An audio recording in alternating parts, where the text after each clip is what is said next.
دوستان عزیز، در اینجا من کمی لباس ها رو جا به جا کرده زدم. خوش رو ته کرده جا به جا میکنم نصیب کرده باشد. و باز دوام روز کار باز خانه خیلی و خیلی زیاد است. روز دیگه از صبح تا شام دو میکنیم. هرچند میخوام که نوار کنم اما روز دیگه تلفن در دست کمتر در نزد خانگیان نیوداب می شود و اما خاطر نمیتونم بسیار. خب اکنون می رویم پای دیگر کاروبار زندگی.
دوستان عزیز، در اینجا می رویم برای گرفتن تپک.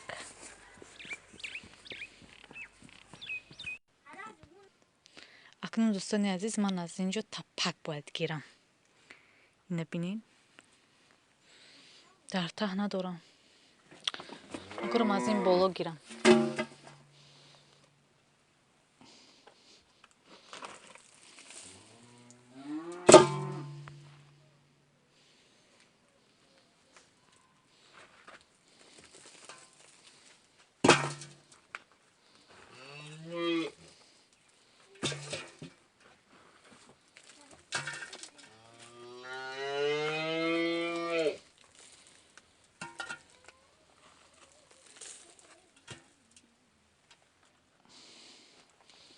خیلی مشکل است گرفتن راستی.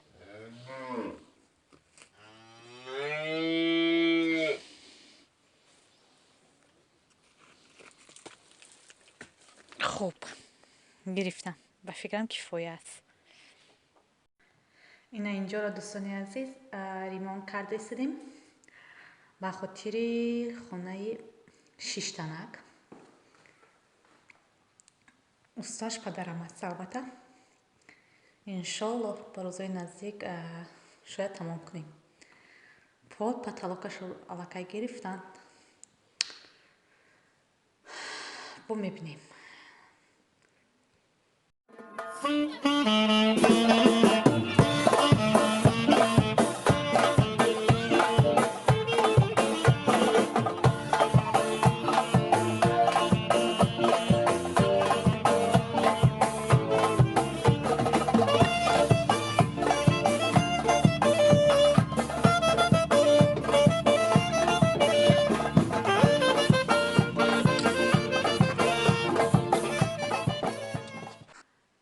خب دوستان، نوار امروزه ما به پایان میرسد. خدایا قرآن مددگار شما باشد. خیر.